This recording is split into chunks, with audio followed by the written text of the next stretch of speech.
Thank you for tuning in to Gloves Off Seattle. Your hosts, Patti and Meagan, will be talking about all things Seattle women's hockey. A huge Pacific Northwest welcome to the PWHL. Gloves Off Seattle! Well, hello, and welcome to another episode of Gloves Off Seattle. Seattle. We don't know what to We're do. still workshopping We're working this. it out. We're going to figure out what the right thing is, how the right thing is to start this podcast. But I'm Meagan. I'm Patti. And this is Gloves Off Seattle, like we said. Hummingbird. There's a hummingbird outside. Right outside our window. I'm sorry, guys, that you can't see it. We're looking out into our backyard. We're facing out into the backyard. Yeah. That's where we're facing. We But did some work out there today, and the hummingbirds appreciate it. yes. Love the nature here in the Pacific Northwest. We have a lot of things to talk about this week. We are recording. It is Sunday night, May 25th. Oh, sorry, I had to look at the date. May 25th. All the days are running together. Tomorrow is Memorial Day. So, good Memorial Day for all those are in remembrance here in the United States. That's one thing that, we do celebrate here, have a day off work, all those things. So, yes, I hope everyone has a restful and peaceful Memorial Day tomorrow. But we will still be putting out an episode. As you can see, here we are. So we have a lot of things to talk about that happened over the last week. I'm going to do a high-level overview, and then we can start breaking them all down.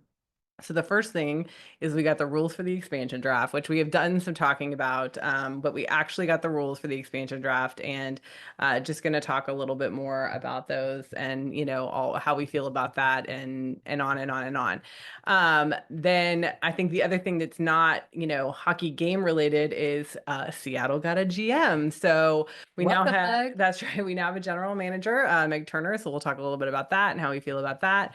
And then there were 3 Walter Cup final games this week that we need to talk about. So it's been a little bit of a busy week. We got a lot going on. We'll still try and keep this as brief as we can because we know, we like to listen to short podcasts. So we try not to make them too long for everybody. But here we go. What do you want to talk about first, Patti? Well, let's talk about Meg Turner coming in because, yay, we got a GM with a lot of experience, a lot of knowledge, a lot of insight, and with a family, with a wife and a child in the Pacific Northwest. We're very excited to get her from Boston. Yeah, so she was the assistant GM for the last 2 years of the Boston Fleet. So lots of things flying around now about potential players maybe coming over. Maybe. Because we are acquiring someone that has been part of the Boston Fleet organization for the last 2 years. So we are very excited about this. She is the youngest GM. 30 years old. Yep, she's only 30. So youngest GM in the PWHL, which is very exciting. And yeah, like Patti said, she has, she has a wife and they just had a baby. And so a new family as well as a new job and a move across the country and all that kind of stuff. So we just welcome her with open arms, and we're excited about all the good things to come. So we still have no idea who our coach is. Maybe this week. Probably this week. I mean, it's going to be before the expansion draft. So do you want to talk about the expansion draft next? Yes, let's talk about that. Okay. It's natural progression, I think. Okay, so the expansion draft, we are almost 100% certain we will be getting a coach before the expansion draft. But who knows? I mean, maybe we're going to do things differently, and maybe the GM is going to make all the decisions about the players. I don't know. That doesn't seem likely. No. Yeah. No, it doesn't. I mean, I think the coach needs to be involved. Should be involved. Sure. I mean, I hate to shit on people, but I think the coach needs to be involved. So it was interesting, actually. We were having some discussions with some other people this weekend about GM coach relationships and all that kind of stuff. Tell me what your understanding is. What's the difference between a general manager and a coach? I think I know, but I just want to hear your take on it. Yes, I'm asking you. Well, I think the coach is more hands-on, has the whistle in practice, is shift in, shift out, being a part of it, and the GM is up in the office. So, making moves and taking the whole team forward in a direction that isn't, offense, defense. I mean, yeah, there's offense and defense related, but the coach is, hands-on, and the coach's currency is ice time, and the GM's currency is, I don't know, knowledge and boardrooms and, things like that. Interesting. So, but I don't pretend to know everything. Oh, no, So no, no, no. I mean, that was just a general question of mine because, like I said, we with some other, PWHL fans had some conversations this weekend about GMs and coaches in the league and just what their relationships are, like what that looks like. And obviously, for every team and for every working relationship, it's going to look different. But, I just think it seems like an interesting dynamic. So I think that's what makes it even more intriguing to know who the coach might be and how they're going to work and how they feel about having someone who is a little bit younger, running the team and that sort of thing. So, I mean, I'm sure they're putting all of that into play when they're making decisions around who the yeah, coach is going to be. I hope so. I love that we have a female GM Yeah. for our female team, and I'm excited about our future. Yeah. Can't wait to hear who the coach is. Absolutely. So, we started that conversation because the expansion draft is coming up June 9th. We might be there. Well, We're gonna not go. there. No, we're not. We have two kids. I don't even know two where it's. full-time jobs. We can't. I don't. If somebody knows, I've looked. I don't know that it said where exactly they're going to be doing the draft I from. didn't look. So yeah, I did, but I didn't see. Yeah, so we're having a watch party at the Rough and Tumble in Seattle, and that's where we saw the game on Saturday. A preview, spoiler alert, but yeah, I think we figured it out. We got some childcare in there, so I think we're Yeah, going to go hang out with Pro Hockey Seattle and yeah, and just the rest of the PWHL fans that are very interested to see who's going to be coming on board, yeah. as far as players. So what we know, and so for those who've seen our socials, like we've talked about, like what the rules are and what what we found out. But from what we understand, the rules that they have put out is that, I guess the big highlight of the whole thing is that each team is only going to be allowed to protect 3 players. 3 at most 4 in certain scenarios. Right. So yeah, which I know the league is smaller, but I was even like, whoa, that doesn't seem like a lot because it's a lot more in the NHL, and the NHL is bigger and they're picking for more teams, and I Well, understand that. and there's also a lot of discussion about positional protection. Like you can protect so many of this and so many of that. So many forwards, so many defense, and a goalie normally. So people are also making comments about how interesting it is that they didn't do it positionally. It's just 3 players, any yeah. 3. And I Well, then think, everybody's like, wouldn't you protect your goalie? well, if your team is built around your goalie, then yeah, if your goalie is not as strong and not not the main player, then maybe you're not going to protect the goalie. Mm, Maybe your goalie is, maybe you have 2 young goalies coming up that you're sure of, so you don't protect your main goalie. I don't I don't know all the reasons, yeah. but I know that it's positionally in the NHL. Yeah. It's so many forwards, so many defense, so many, a goalie, whatnot. Or you can choose to just protect so many players overall. If you want to protect both your goalies, you can protect both your goalies, but it's definitely a bigger number. And you're picking fewer from each team, but like I said, this is a small league, and Right. to spread the wealth and make it fair, and not playing from behind for 2 years, 3 years, 4 years, how many ever years. So it's interesting. And the PWHL, I've said it before and I'll say it again, they do things their own way. Yeah. And I love that. I love that we're not, tied up with convention or how it's supposed to be done or how it's always been done, and that's my favorite part of it. So Yeah. So 3 players, 3 player protection is, one of the big highlights of what the expansion draft rules are. I think the other thing is that basically they said because so just from a numbers game, because there's 6 current teams that each team is going to be giving up 4 players total, whether that's through the expansion draft or the extended signing window, which is another conversation that we'll have. But that each team will be giving up 4 players, and then it's when they surpass having given up 2 players, I think that they can protect that fourth protect the player. 4th player. I think Yeah. that's what it is too. Yeah. Don't quote me. Yeah, no, I'm pretty sure that that's right. So yeah, so that means by the end of the expansion draft, and we'll backtrack off this a little bit, the Seattle team and the Vancouver team, because we understand we're not the only one drafting. There's another team that's drafting too. There is going to be 12 players. They're going to have a 12-player bench at that point that they will then walk into the regular draft with. So let's back up because there was lots of questions about the expanded signing window. And so you want to explain that with that? Well, think the big thing is that if people aren't signed through the 25-26 season, then they can be signed through Seattle or Vancouver, as if they were an unrestricted free agent. Right. So I So if think they're not under contract, and that's the other thing is that there's a list out there, and I think it's on the PWHL website of players that are under contract currently on each team. So these are players that are not currently under contract that would be able to fill out that roster. so there are days leading up to the June 9th expansion draft Is it that the 4th? I think it's the 4th. I think through it's the the 9th. second through Sorry. the 8th, Second through the actually. 8th? Yes, I Okay. think it's like almost a week that they have to then, I mean, in the way that I'm thinking about it and the way it's been explained to me is that they have to like woo these players onto the team to actually make deals to sign them to the team. And that has nothing to do with the draft. So they could, Either draft. yeah, so they could potentially sign 12 players. I don't think either team probably will, based on the fact that they're probably going to be looking to fill out their roster with people who are going to be protected or not protected Right. on, under contract, but not protected on the other teams.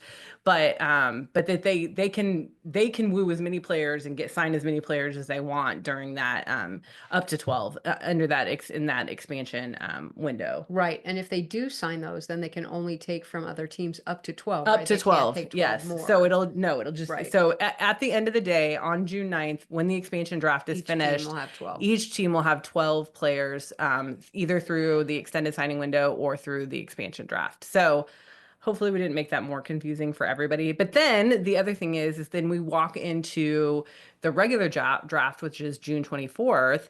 And that is when everyone because there was like 199 players that had put in for eligibility for the draft. So then they get to choose, up and fill out their rosters. All the teams get to choose and fill out their rosters. And we don't know. I don't think that we know where Seattle and Vancouver is, but you were conjecturing they're going to be a part of it. No, but they may be last since we had just gone through the expansion draft. I think that might be only fair because they don't know where to position them because of the, the way the PWHL does their whole, once you've been eliminated from the playoffs, how many ever wins you get past that, which is another great innovative. Called the Gold Star, idea. Gold Star rule or something like that. There's Gold Star race, Gold Star standing, something. Yeah. And amazing. And yeah, since we didn't participate in that, I think we'll be last. But yeah, I haven't heard. I haven't researched either. Well, so let's talk about that rule a little bit too, just in case people don't understand. So after you are mathematically eliminated from the playoffs, so we know that you're not going to be, which is really interesting because I think that there was 3 teams vying for the last spot for the last one. So how does that even work? I think it's probably a lottery then at that point. Okay, because the whole thing is that right now it's 2 teams that don't make the playoffs. Every game after they're mathematically eliminated gives them points towards their ranking in the draft. So it incentivizes, which is something we talked about long before we knew we had a team. Like this is back when we were watching, the Anaheim Ducks, how cool this was because it incentivizes them to keep playing hard even after they've been eliminated from the playoffs. Yeah, because in the NHL, when you're mathematically eliminated, there's no reason for you to play. The better you do after that point, the worse you are in the draft, no matter what. So it's why play? Why play hard? Why play to win? I mean, yeah, there's rivalries and reasons to, that maybe pay scores to be settled, but there's no reason to win. The more you win, the worse you do in the draft, and you can be mathematically eliminated pretty early. Yeah. Because there's a bunch of teams. There's a bunch of teams, and it's. Are you speaking as an Anaheim Ducks fan? Anaheim Ducks fan, yes. Oh, okay. If you know, you know. That's all I have to say about that. Yeah. Patti is a loyal fan. Yeah, Patti is a loyal fan. So as you will know, even if Seattle does not produce a winning season the first time out, we will remain fans till we die. That will be the only way we won't be fans because once Patti is a fan of something, she's never not a fan. We are not fair weather fans around here. No, we are not. I put in 10 hard years in the Ducks before they won the cup, and we could do the same with Seattle. Hopefully we won't have to, but we can do the same with Seattle. However long it takes. Yeah. We're there. Okay, so any more talk expansion draft, Seattle team, whatever, before we move on to the playoffs? So, okay.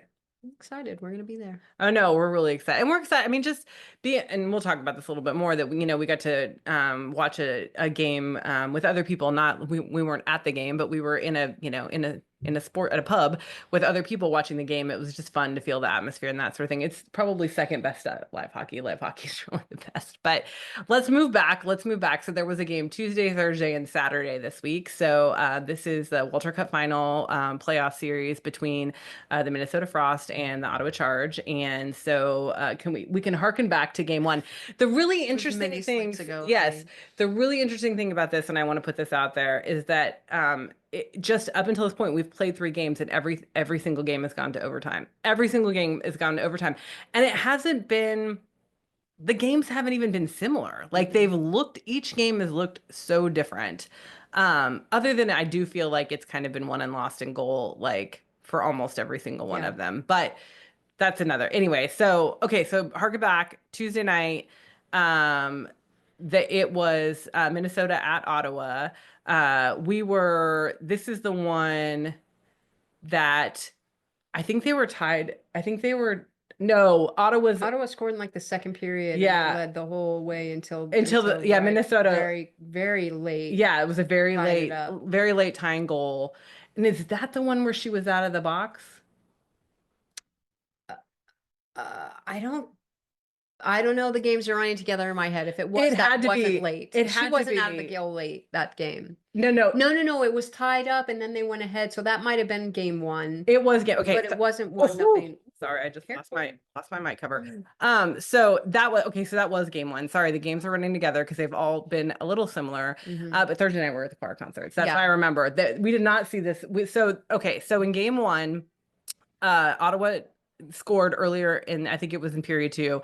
And then in the third period, Phillips was out of the trapezoid. And we had this whole discussion about in the NHL. You go ahead, you say. Okay, well, in the NHL, you cannot, there's a trapezoid behind the goal, and the goalie can play the puck in that trapezoid. Outside of the trapezoid, they're not allowed to play the puck there. And why? Because I thought this was more interesting. Why is that a rule? Because one of the goalies, and it was one of the goalies was basically like a third defenseman, and they puck handled so well that they skated the puck up and down the entire Basically, it was not fair. Like it became not fair. It wasn't fair. If your goalie couldn't stick handle, then it wasn't wasn't fair. So they made these, and I'm trying to remember, was it Patrick Waugh? I don't remember who the goalie was. It was a while someone ago. will fact check that. They will. Oh, they will. We love it, guys. There's no shame, no hate. Late night too, so we love it. Misspeak. Anyway, so Phillips was out of the crease outside of the trapezoid. The right wing corner. Right. And she got scored on.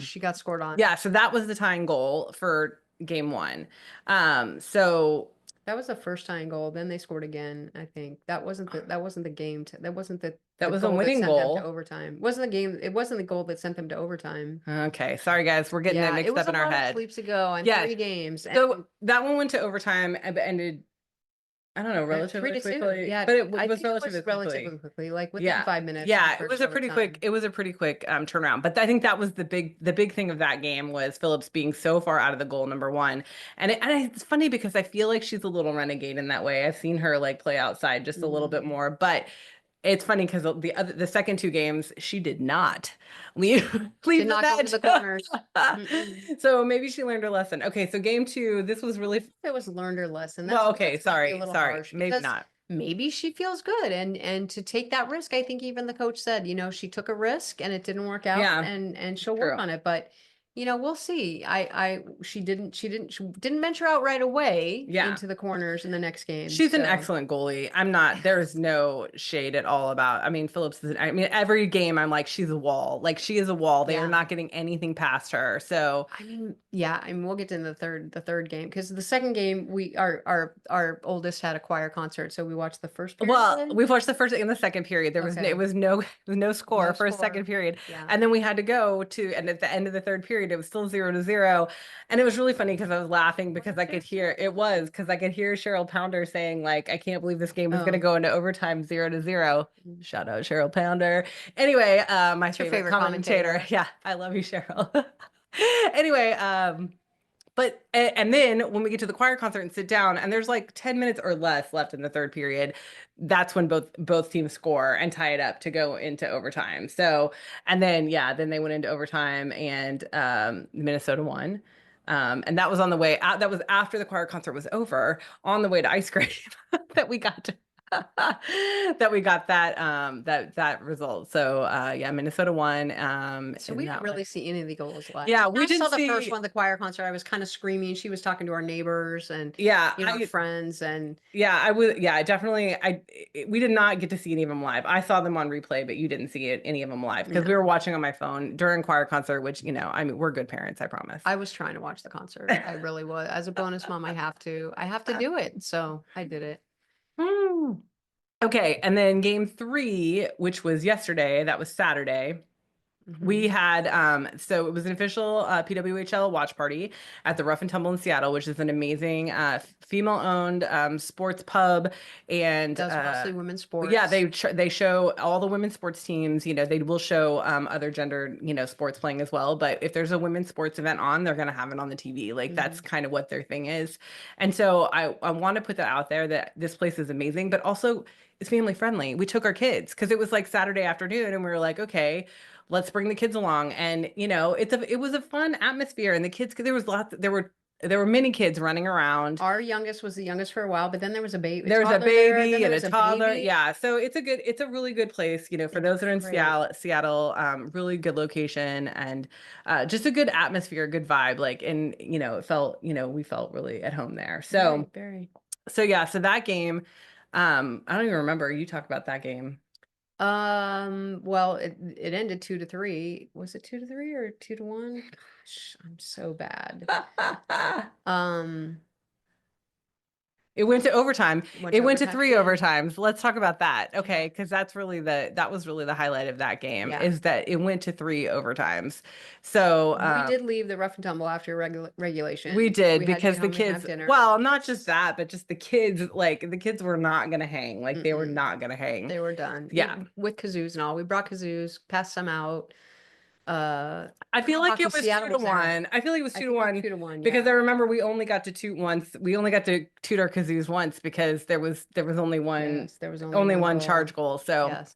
uh I It mean was we only it tooted was our 2-1, kazoos but we once. were leading. No. Yeah, we were leading a little of the Yeah. way, and then they tied it up. But I felt like they were just the entire game dominated. I They mean, were. yeah. They were. I mean, shots were 3-1 at one point. Three to every one of ours. And we thought we were going to see a couple of jailbreak goals from Minnesota. Like that was Gosh, even that one they played the entire time. Minnesota played almost the entire penalty with yeah. with the puck. Yeah. When we had the extra person. Yeah, we had the extra person. So it was they were shorthanded. We thought, and again, I don't know that we've seen a jailbreak goal, have we? No. I mean, I've called a couple in this Thunderbirds games. No, no, no. I mean like No, a real in the live true PWHL game. jailbreak. No, I Yeah. don't think we have seen Yeah. one. I don't think we have. Yeah, I don't think we have either. But we So almost saw one. yeah, but there was a couple of instances. It's just because it felt like Minnesota was dominating so much in that game that even when they were shorthanded, that they were still Another shout out to Phillips. She was just like yeah. a wall. She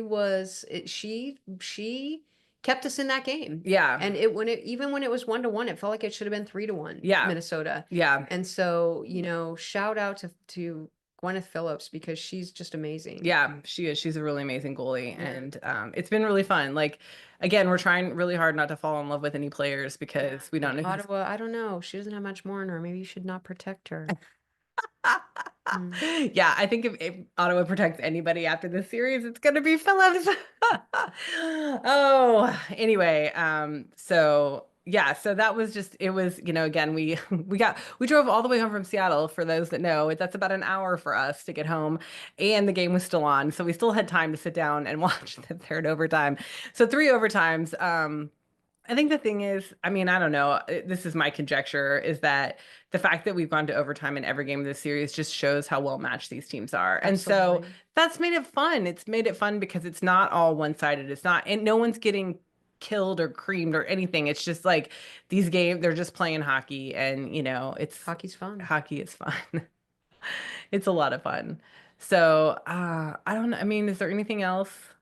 So game 4 is on tomorrow. So that's In Memorial Minnesota, Day. yeah. Yeah, in Minnesota. So What time is it? Is it 5 o'clock? No, it's like I think it's 4 o'clock Minnesota Okay. time. So it's 2 o'clock Oh, here. really? Yeah, 2 Okay. o'clock on the West Coast. We watching. Yeah, we'll definitely be watching. And we'll probably get to watch it live since it's Memorial Day and we're both off work, so we don't have to worry about that. But yeah, so game 4 it could be the end of the season, but we could go to a game 5. I'd love to see a game Love to 5. see a game 5 Yeah. back in Ottawa. Yeah. But we're not going to put the cart before the Nope. horse. Nope. We got to play tomorrow, and we need to show up in front of Phillips. Yeah.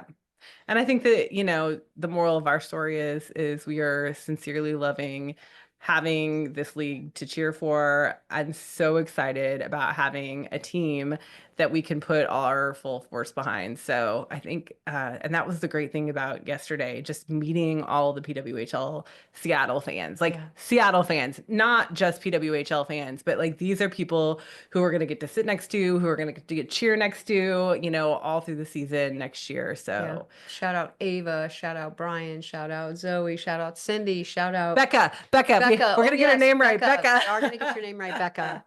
And yeah, gosh, other people too. I mean, it was just a lot. There was a lot of people, and the restaurant is awesome. You have to go. Yeah. Put your money there. It's wonderful. We will be back. Yeah. Well, June 9th, 100%. We're going to be back on June 9th for the other times, but we will definitely go. Even though, like I said, it's not close to us. It is a hike for us, but we like to put our money where our mouth is. Are not going to be close to us either. We're still going to go to everyone we can. Yeah, this is true. Yeah. Yeah. So we like to put our money where our mouth is. We like to spend our money, women-owned businesses, women's sports, all those sorts of things. So that's kind of what the place where we stand. Absolutely. Anything else we're talking about tonight? Okay.